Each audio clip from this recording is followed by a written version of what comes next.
Welcome to the Yeah We Know podcast, part of the Morning Knows Podcasting Network. You're in the ring with Jimmy, Rod, and Chris. Rod, what are you hot about today? What I'm hot about is you people out there should be hot for my opinions. You should be listening to this show, all right?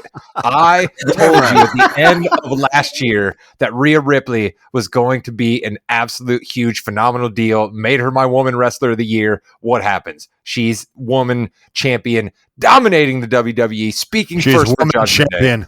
Yeah, whatever it is. I'm not even sure what the two female belts are. That's why I had to say woman champion. That was the best I could do to distinguish between the two different female championship belts. But that's a story for another time.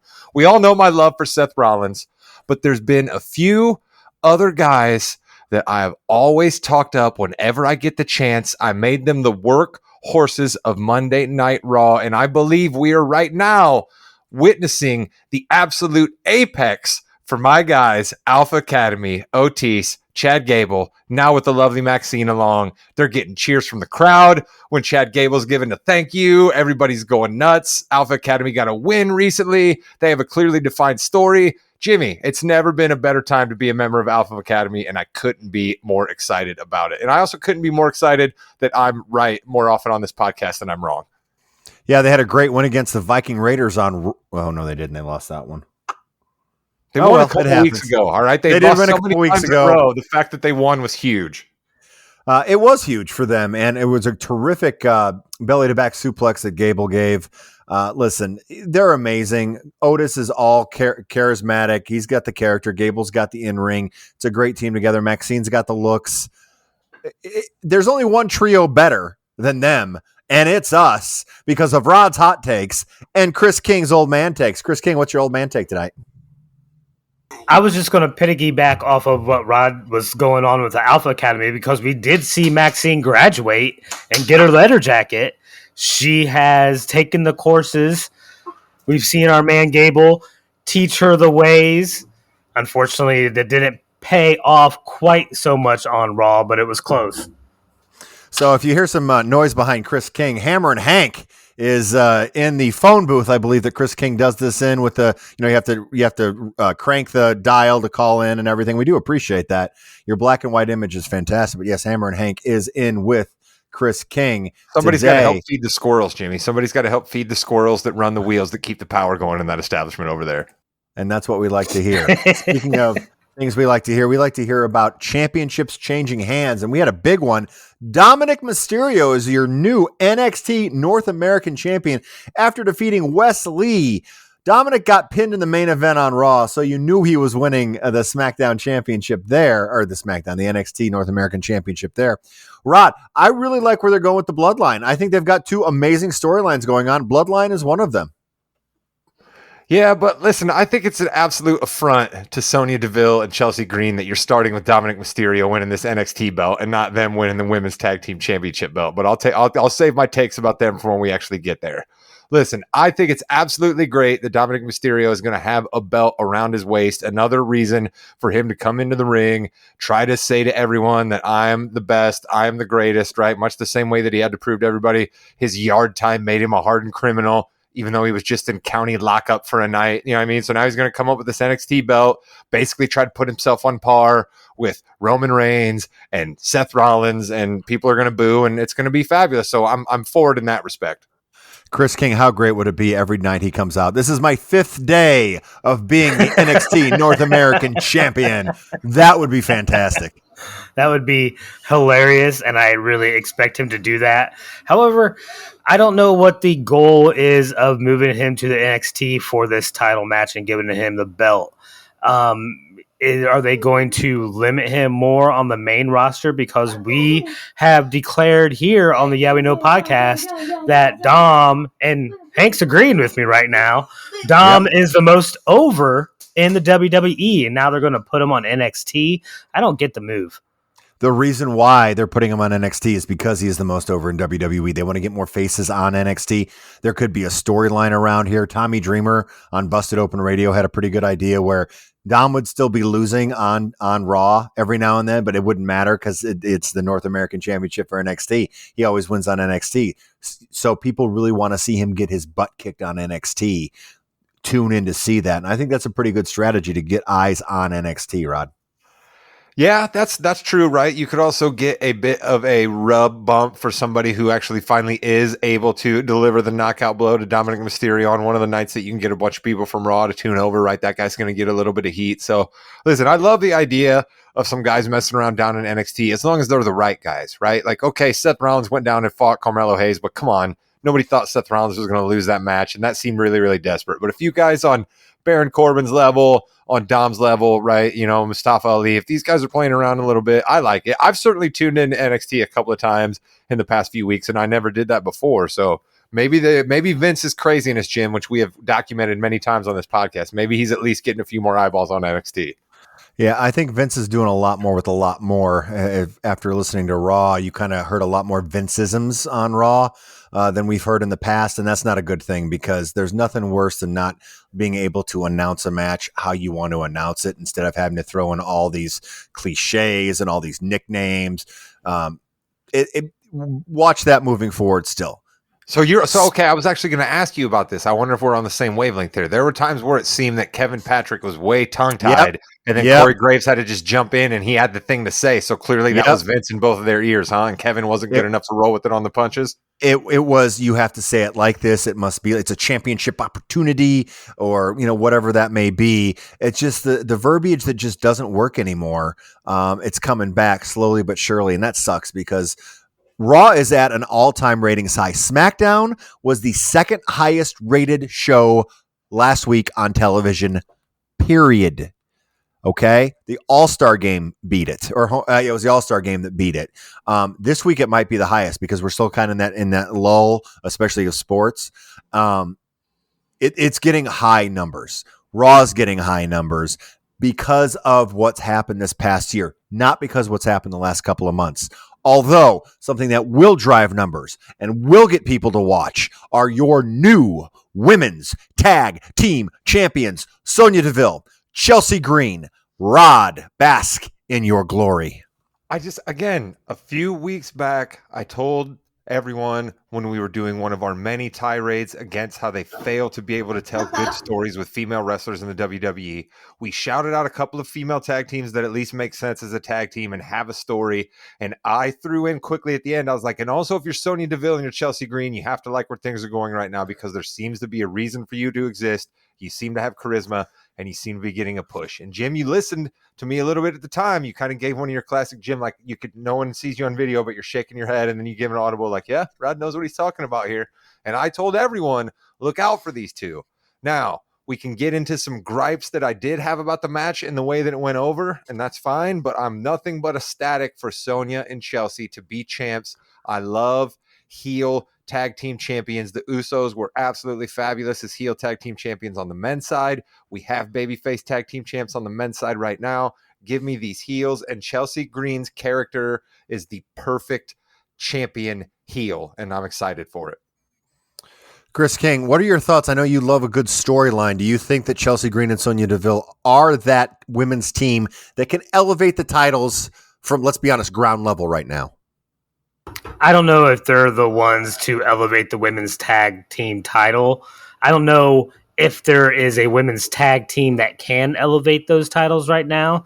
It will be, let's be honest, it's still kind of a weak division. I will say I was excited to see belts actually change hands on a regular weekly show instead of having to wait for a premium live event. Yeah, but the women's tag belts always change hands on a regular show. That's one of the few belts that will change hands on a regular show. I know, but still, I got to take the wins where I get them. So, Rod, I think this was before your time, and Chris, this was before your time as well. But the Iconics, or Iconic, with Billie Kay and Peyton Royce, were supposed to be this team that were really whiny, heely. No one really liked them at all. The problem was that Billie Kay wasn't the best wrestler. Peyton Royce was, but it just didn't work with them. They tried to do it with them. I think they're going to try to do it with Sonya and Chelsea again. The difference is Chelsea Green is an amazing in-ring performer. Sonya Deville is very underrated, and hopefully they're going to be able to pick that up a little bit. Amazing might be a little much for Chelsea Green. I'm a big fan just because she's amazing, Jim. It's okay. She has worked her butt off the past decade in this business, and really deserves that. And Sonya Deville's been through a lot as well, and I really want to see them go with this championship reign and get them on TV, which they have been. Yes, let's let them have the belts for a little while. All right. We have just played way too much Red Rover. Let this tag team come over and get the tag team belt on the women's side here recently, right? I don't like that. We need to give somebody a bit of an established, right? I'm not saying we need to reach for Uso numbers or Roman or Gunther numbers, right? We don't need to go there, but let Chelsea and Sonya hold on to these belts for a little while. But what I will say, Jim, the part that I did have a problem with, how many different injury things are we going to do with Liv and Raquel? How many different times are we going to be presented with Raquel Rodriguez and then get jerked around with some sort of an injury story? I'm getting sick of it, frankly. I kind of like Raquel, but I'm sick of this injury back and forth. Oh, no, mishmash every time. Especially when part of that injury is a leg injury, but during the match you forget that you have the leg injury. That really does hurt. And, no fault of hers. There's a lot going on. I understand that. But when you're whipped against the ropes, you got to sell it a little bit more than she did. And I don't know where they're going. I'm assuming they're going to want to go to Raquel and Rhea here eventually, because Rhea's just going through everybody. Rhea and Raquel seems like it would be a good matchup because they're both pretty tall, strong, elite athletes. I don't know if it's too soon, though, because I don't think they're going to want to beat Raquel that bad. I was just about to ask, is this kind of, because Jim, when I first started back up with you, Braun Strowman first made his mighty return to the WWE, and we were talking about Omos and him matching up, and you said to me, Rod, we got to slow down. Once the giant finds the other giant, where do you go from here, right? So essentially, Rhea and Raquel kind of are the female versions of the giants, so maybe we're just going to do a bit of a dance and not actually have them meet up and do the tango on the floor together. Chris King, let's move on to your favorite wrestler. Let's go this way. Bobby Lashley, welcome back. How you doing? Here are the Street Profits. I kind of like it. You? Yeah, of course I like it. I'm in love with the Street Profits. Montez Ford has impressed me for ages. I'm a Bobby Lashley guy, so why wouldn't I just love this? I mean, it was nothing but a tease during SmackDown, but what a hell of a tease. I'm glad Bobby Lashley's alive. Ever since winning that Andre the Giant Memorial Battle Royal, what's he done, Rod? Listen, I love that you brought that up and I didn't. That just lets everybody know that it is just a thing. It's not just one of my stalking horses, but it's always good to see Robert, right? When Robert comes back and he's got the suit on and the sunglasses, it's always good to see old Bob Lashley. So listen, you want to get me a Hurt Business that's not Bob Lashley mixed up with the losers, Shelton Benjamin, and I can't even think of the other guy's name right now, Cedric Alexander, and maybe it's a Hurt Business with the Street Profits, Angelo Dawkins and Montez Ford. I'm about that life. I'll take some Bob Lashley anytime I can get it. Chris, would you name this team Hurt Business 2K or Hurt Business 2000?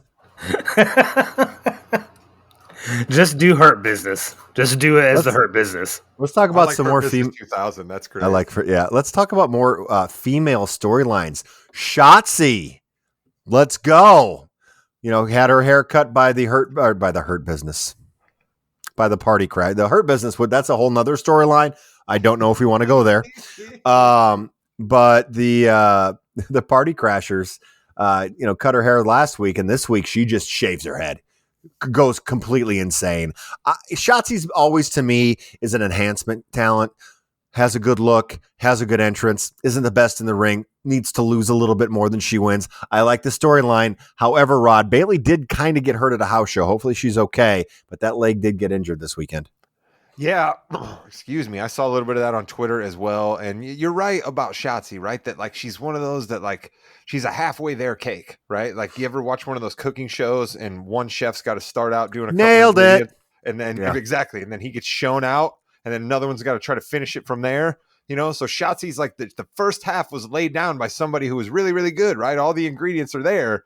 But then the latter half, which is really when you got to actually bake the cake and have it come out without collapsing and burning, that part's just not quite there yet. But if she gets there, that's cool. But once you go full bore, I'm nuts and I shave my head, you better actually have a good story to tell with their hero. We burned it for nothing. Chris, where do you see this one going? I kind of like Shotzi. I think she's good in the ring. I think that they're trying to give her a push. Who doesn't like to see the Party Crashers get beat up? And I think that's where we're going. So So yeah, I mean, Rod's right though. Once you go psycho, you better back it up, especially in this type of work. The Undertaker was dark and demented, but it worked because he was able to pull that type of stuff off. If you're gonna go crazy, back it up. So is it Shotzi the Barber Beefcake now, or Shotzi the Barber Blackheart, her former name? You're gonna cut everybody's hair. Bailey's next, then Io. Why not? Right? I saw somebody on Twitter give it a Shotzi Black. I think it was Scarlett. I think Scarlett did a bit of showing that clip and said Shotzi Blackheart. So yeah, I wonder if maybe we are going to go there, Jim. You'd think maybe a different name if we're trying to tweak her character a little bit, right? The way Elias came back as Ezekiel, or Ezekiel when it's Elias. I'm not even sure anymore. Worked well. Yeah. I don't remember exactly how it worked. Chris King, if LA Knight does not win the U.S. title at SummerSlam, I'm never watching wrestling again until the next night. Your thoughts? I completely agree. I think they got to get him a belt around his waist. The U.S. title is the perfect belt for him to get right now. And we will all love to see LA Knight get over on Austin Theory, would we not? Yeah, I think he was yelling at us because he basically was out here in the ring yelling at people using his name out here in these streets to try to get social media notices and trying to get people to listen to their little shows, right? Isn't that basically everybody's talking about LA Knight? Chris King got high on that one. He got up in that mic, put it down his throat, and said, "Hey, it's LA Knight time. Love me some LA Knight." All right, Rod, talk about Pretty Deadly. Another big win for Pretty Deadly. I continue to think we're going to live in a world where these guys are going to be tag team champions. I really do. Yep. I mean, I think we're going to get to the point where Kevin and Sammy, it's going to start to feel a little bit stale, and we're going to make sure that we bail out of it quicker than letting it get stale. And the best way to do it is to have them go down in a negative way to Pretty Deadly and just get all the heat. And then you can launch those guys off onto solo brawls with other guys. And then Pretty Deadly can have any other teams that come up around them. And there's an easy way to write a story up with Pretty Deadly because of the way those guys work. And I am here for it. I am supremely entertained every time those dudes come out for a match. So, Chris, I think right now we're in the point where Kevin Owens and Sami Zayn have faced the Judgment Day a couple times since winning the belt, just 2 or 3 times. They are kind of getting to that point, I think, and Pretty Deadly might be the nice refresher that we need to get that tag team division going. Continue to going. They're still hot, but continue. Yeah, I mean, you're not wrong. I think it is getting to be out that time where they lose the belts to somebody, and there's really not another heel group out there that is legitimate against them right now. We all know Pretty Deadly is pretty despicable in the ring. I'll put it. Henry, calm down. Wow. All right. But yeah, I would not be surprised if that's what takes place. I just thought Hammer and Hank was going to come in and be like, "No, you're wrong, Dad. You're wrong." Rod, Henry knows they're the tastiest snacks in the WWE. Even Henry knows that. Yes, boy. All right, 2 biggest angles going here moving forward, besides the tag team chat. Well, you know what? We've got a lot of angles to go. Jey Uso, super kicks, Paul Heyman. It's Uso. It's Roman. It's SummerSlam. Going to be a pretty big main event there, Rod Morgan. Listen, I've been hook, line, and sinker in on the bloodline every time, but they still manage to get me, right? Like when Jay's in the ring and you could see just everything coursing through his body, and he says, "It's trial by combat now, Oos," and he throws the mic down. I was just like, yeah, let's give me a time machine right now. Let's get to SummerSlam. I love it. I love it. Yeah, he referred to himself as main event Jay even. Well, because he is, damn it. Speaking of main eventers, we've got some main eventers in this, I think, 3-way match at SummerSlam. Little 3-way action at SummerSlam between Asuka, Charlotte, and Bianca. Honestly, if this is the match at SummerSlam, I think Asuka still comes out on top, Rod. Nah, I think Bayley comes out and takes the championship from somebody at the end of that 3-way. Io Sky, you mean? That's what I'm sorry. Yeah, Bayley is hurt. Fine. What else is Io Sky going to do? Yeah, well, that's not a bad idea. So does Asuka win or does Charlotte win and get it taken away from her right away? No, we're not giving Bianca? Charlotte 15 that way. We're not giving Charlotte 15 that way. We're giving Bianca. Chris King says we are. No, we're going to bump Bianca's number up real quick with a quick one like that for her. That's nice little quickie. Quickie for Bianca. Get that up a little bit. Okay. Mm-hmm. Okay. because then it sets up for WrestleMania 53. Charlotte, Bianca, both of them 15-time champions. Title up above the ring. Grab it. Opening match, night one. Bianca's going to get to 15 by WrestleMania? I don't Come know. on, Jim. Let's slow down. Charlotte will be to 17 by then if that's how we're at that rate. More things on Raw. So, okay. Your boy, Seth freaking Rollins, Finn Balor. Finn Balor's got to win this match at SummerSlam. But he hasn't won anything else. I don't understand. I love Finn Balor. He's some of the best thing he's done. But 3 chances now, Rod? 3 you're giving him? Yeah, we definitely are. I'm not really excited about where we're at with my guy Seth right now. I'm really worried that his reign is going to come to an end soon, and then he's going to kind of be lost in a drift. And, hey, you had a great calendar year last year. Thanks for being the man, and we gave you the belt. And then he's going to be back to where Seth, right? Which is why he basically got the pop that he got back to, because so many of us in the crowd were like, we love this guy.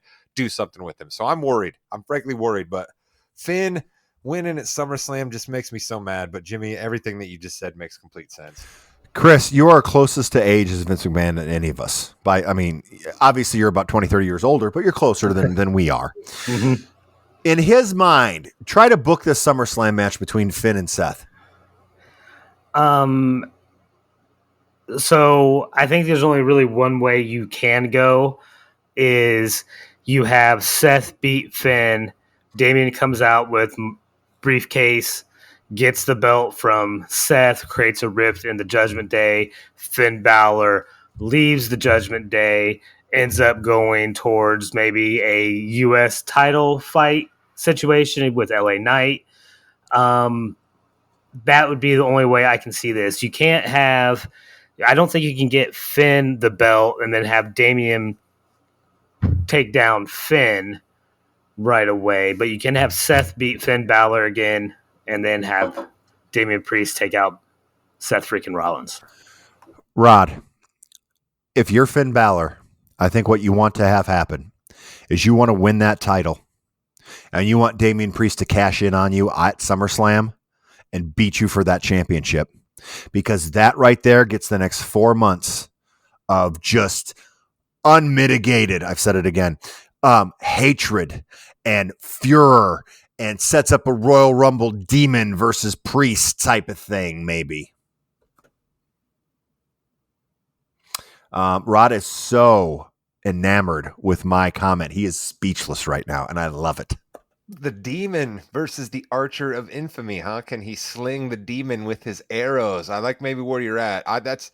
That makes a lot more sense for Finn and Damian, frankly, because as of the moment, they are arriving out to the ring, and the first person to speak is always Rhea Ripley. So whatever might maybe make these guys seem a little bit more important within the Judgment Day, I'm all for it. And yeah, the more I hear all these scenarios, I'm not really inspired by any of them, but none of them could really make a whole lot of sense for my guy Seth to just keep continuing on towards Survivor Series as champ. So it's going to be sad days for me, I think, in Detroit, Jimmy. I think so too, because having the Judgment Day come out with the North American title, the women title, the women belt, and the world champion, the men belt, if you will, would look pretty good. I think. I think having Dominic this week even say, "Oh, we got 2 belts here. Well, what are you guys doing? You got the briefcase. Finn, it's your turn." Finn, it's your turn. Exactly. Why don't we just have Rhea and Dom become tag champions as well, right? Like they could beat Pretty Deadly. That could be somewhere else we go after Pretty Deadly, somehow hoodwinks the titles from our boys, right? So I'm all for that as well. Let's go. Bring Pretty Deadly over onto Raw. That's the other great thing that you guys aren't understanding about them winning the tag team belts, is they'll be free to go between both shows. More Pretty Deadly in your life, Chris. Come on. I can see it. You're excited. No, boy. I do. I do want to hit real quick. Ciampa is back. I think he's a heel now. I'm not really sure. Or no, he's a face and Nakamura is going to go heel. Whatever.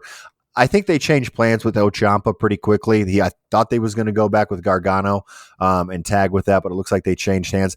Ciampa and Nakamura as a singles match, if they're given time, is going to be really solid. I know you guys aren't as familiar with Ciampa when he was given time in matches. If you go back and watch some NXT, shout out to Crippler. you can definitely see the passion, the ring psychology that Ciampa has. I just don't know if they're going to get that time on the main roster, Rod. No, you wouldn't think so, right? I mean, where Ciampa's going to be involved on your mid card, right? He's even lower mid card of the mid card, so I can't figure he's going to get a whole lot of time. But you're absolutely right about Shinsuke and Ciampa being able to put on an absolute slobber knocker. You know what I mean? There'd be lots of great strikes and all types of stuff would be happening there. We might get some tables, some trash can lids, some things of that nature to be getting involved too. Because I saw a Ciampa match in NXT or two, and you're right, man. That dude's intensity is what makes his character. So if he's ever given that chance to show it, he might be able to get a little bit of pops from the crowd. Because as we said, even the Alpha Academy brought the crowd around after a while. I do want to hit, before we leave, we're going to all talk about what we're looking forward to here in the next couple of months, wrestling-wise. But I do want to hit a huge story that was on the internet this week was John Cena going to Dynamite tapings. It was the most worst clickbait ever. John Cena's father, who's also named John Cena, goes to like every wrestling show because he was big into wrestling and everything like that. He went to Dynamite tapings. It wasn't John Cena. It was his dad. So Right. Calm down. LA Knight saying all that stuff about, get my name in your podcast. Well, people got clicks for that one. I am looking forward to this. John Cena's Yeah, go ahead. dad? Could we book John Cena's dad and then book that we have John Cena on the pod? Could we get John Cena's dad? I don't know if we could get John Cena's third uncle, but we could try. We could try. I mean, you just made it seem like he was ready to talk wrestling with fans. That's all. I mean, if John Cena's dad's available, we're here for him. But if he's not available, we're here for him. What about just a random John Cena? There you go. Just anybody named John Cena?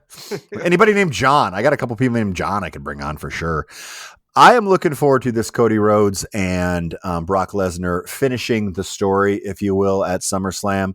I think Rhodes needs a big win here, and then it's time to go on and let's start trying to get over to Roman Reigns somehow, way, shape, or form to set up for the next year. But I think Rhodes is going to get a big win at SummerSlam against Lesnar. I like how they built up the story. They did something a little more unique than normal this past week on Raw. I'm looking forward to that. Chris King, something you looking forward to, bud? For one, I don't think anybody else says Brock Lesnar's name better than Cody Rhodes. Every time he says it, he puts just the right amount of emphasis on there. Brock Lesnar. Nobody says it better. I am excited because my boy Drew McIntyre is back. I'm looking to see him get a push and take on Gunther and get that Intercontinental title. That's what I'm looking forward to. All right, Rod. Drew McIntyre does look like $1 million damn, man. I mean, like if you're just like chiseling out like just a faceless professional wrestler, right? Like you'd probably just give it the body of Drew McIntyre, 6'7", you know what I mean? Just chisel out the way he is. It's been exciting to see him back. What I'm here for, Jimmy, is how far do we take the heat that even Vince is noticing that Alpha Academy has right now? How far do we take it? You know what I mean? How far do we do it, right? Did they had a championship belt run a little while back before the Usos took those belts over and had their utter dominance. The Alpha Academy had a quick run there. Do we run the Alpha Academy back to a tag team belt around their waist? Does Chad Gable get involved in the U.S. Championship match? Do we let him get a bit of a push? Like, I am excited to see where my guys, thank you, take it. And with that, you've been listening to the Yeah We Know podcast, part of the More Than You Know's podcasting network. You're in the ring with Jimmy, Chris, and Rod. Io Sky, I just please cash in the belt sooner or later. All right. I don't understand why you and Bayley are still friends.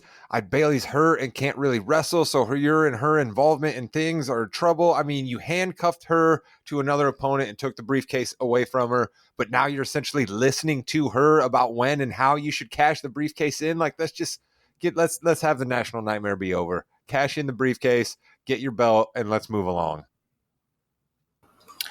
Goodbye, net. Yeah.